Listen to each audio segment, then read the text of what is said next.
Just a really short message before the video begins. This is the last one in the Thailand series.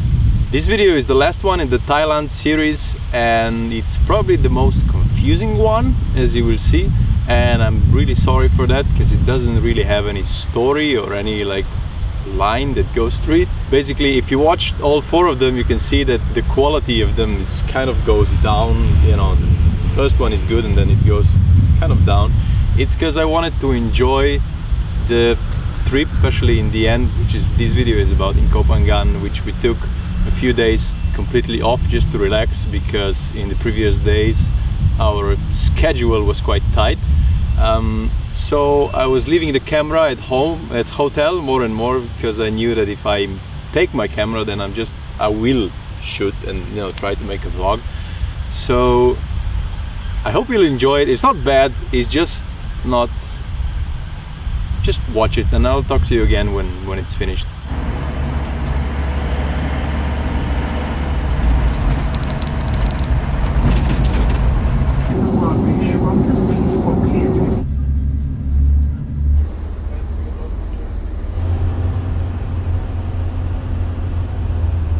We have just arrived to Ko Phangan. We've used pretty much every means of transport. We traveled by air, by land, by sea, and by very iffy minibuses. And we kind of quite like this place. I mean, the bed is not bad.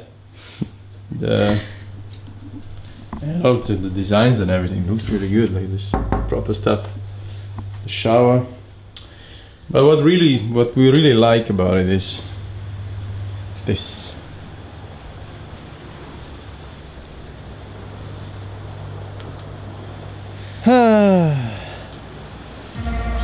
If you're sitting in the office right now and watching this, I really don't feel sorry for you.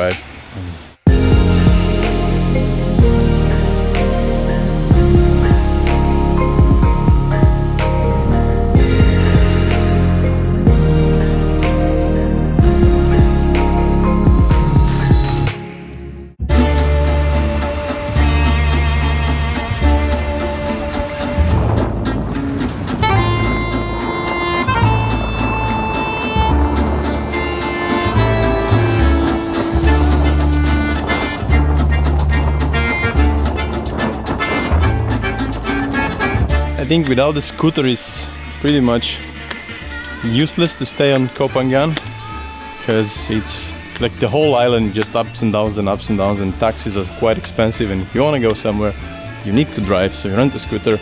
But the problem with renting scooters is, I mean, literally no one cares about you, and the bigger the truck, the less they care. I think like when you buy a big truck you get a special permission not to give a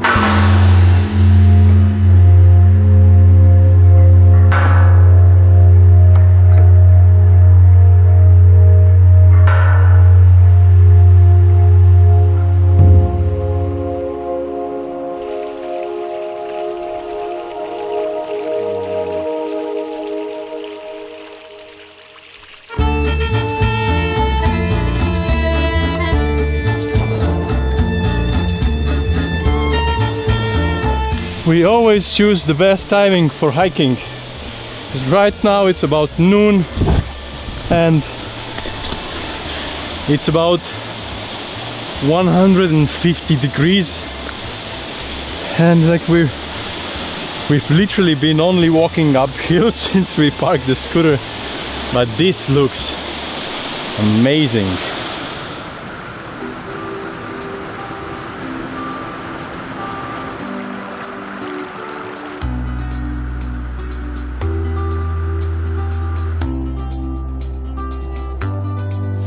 Of course we'll make a slow motion video of Magda swinging on that thing.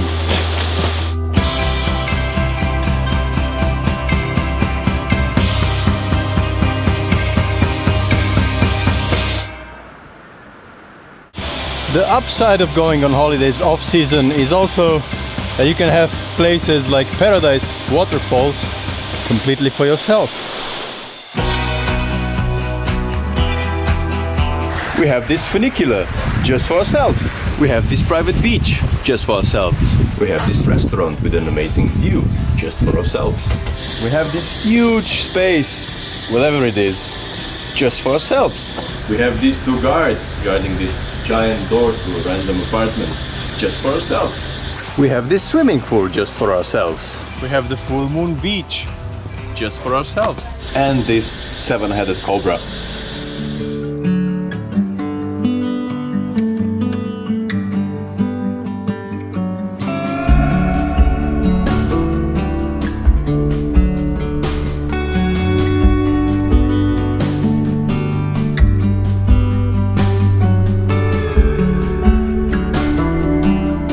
This part where we're walking now used to be only accessible when the tide is low, because basically it's like a sand strip that's connecting two islands, but now they just brought loads of sand, so it's accessible 24/7. Still looks amazing.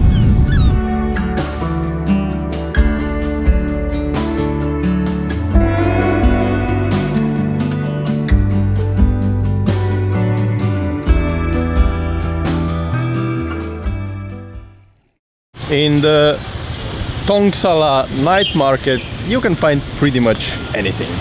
Gasoline, crazy people smelling pineapples, whatever this is, bananas, coconuts, broccoli on ice, huge dead fish, ghosts, a pile of pineapples, a cute dog, a bird, cool wigs, sushi, grasshoppers, donuts, pizza, spinach and mozzarella rolls, sour sausage,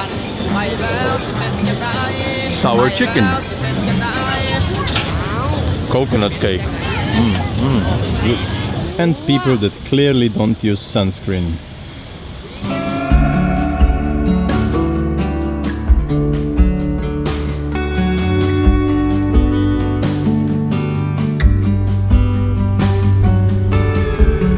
And that's it. That's the final Thailand video. I don't know why I want to record this. I just have a feeling I need to conclude it somehow. And I guess it's because this particular trip for me has been like the strongest experience as far as traveling goes. I remember when we came back, like we had a 12-hour flight back to London, and then the next day, of course, because our fridge was completely empty, we went shopping. And we were standing in the middle of this huge supermarket, and we were both totally jet lagged, but I remember this strange feeling of this is wrong. Like standing in the middle of all those aisles and millions of products to choose from, and when you just came from literally hiking in the jungle, like really being, you know, connected to nature, however hippie this sounds, and walking the streets and just having a scooter and stopping wherever you want, and took a smoothie which was made from freshest fruit ever. So standing in the middle of those millions of products wrapped in plastic kind of felt wrong and out of place. I don't know how to explain it.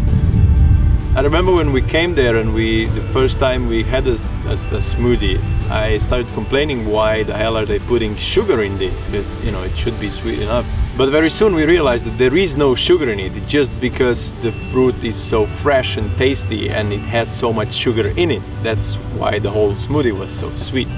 And comparing to what we eat here, to all the vegetables and the fruit, which barely has any taste. I mean, you buy a tomato and it resembles a tomato, but it doesn't have real tomato taste to it. And I think it's because both me and Magda come from really rural parts, and we were all the time really connected to nature. We spend a lot of time in nature, and now we kind of had an opportunity to do this or to relive this again. It was for both of us a really strong experience. I don't know where this is going to. I should plan this more. I guess it's just this sense of freedom, you know. We had a scooter, and you leave whenever you want, you stop wherever you want, you see something that looks good, you go there, and everyone's really helpful and, you know, open, and they want to help you or offer you whatever they have. And I know, I'm well aware that these were just a holiday, and, you know, it's supposed to be like that. But it's just that here in London, if you want to meet someone, if you want to meet a friend, or if you want to go somewhere, you basically need to plan your whole day in advance in order to do it, because everything is so far away and everything is so hectic and fast. You know, you need to be on, you know, everything is a certain tempo. Whereas there is just, people are so relaxed. I remember when the last day we were boarding on a ferry, and the guy who was supposed to, so the driver of the shuttle bus was supposed to drive us from this agency building to the ferry.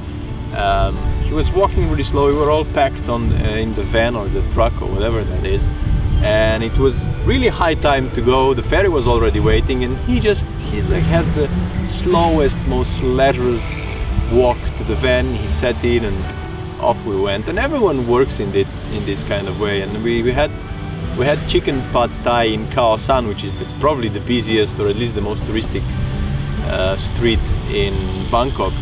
And we had it, we sat down, we ordered it, and at the moment we ordered it, they ran out of gas. And there was no panic, there was nothing. They excused, they said they're sorry, but you know, it'll take a couple of minutes. So they just unplugged this gas tank, and then one lady sat on the scooter and the guy sat on the back, and they took it, and like 10 minutes later they came back. No rush, no chaos, no screaming, no shouting, and I think this is what we lack in our life. You know, everyone is so hectic, everything just needs to be done in this second, and no one is really relaxed. I don't know, there is something about this Asia. If you haven't been to Thailand yet, I would definitely recommend it. It's cheap and so beautiful. And if there's nothing else you do in your life, just do these two things. First, visit Thailand, and second, subscribe to Not an Englishman. You don't even need to go to Thailand. It's just, you know, so long as it's subscribed to this channel, it'll make your life, and especially my life, so much more beautiful. That was the last part of Thailand series. Now we're going back to the regular Not an Englishman with an occasional travel vlog from inside of the UK. Thank you for watching. As I said, subscribe to the channel and maybe like the video if you liked it. Why not? You can like it now, you have like a few seconds, just click the button.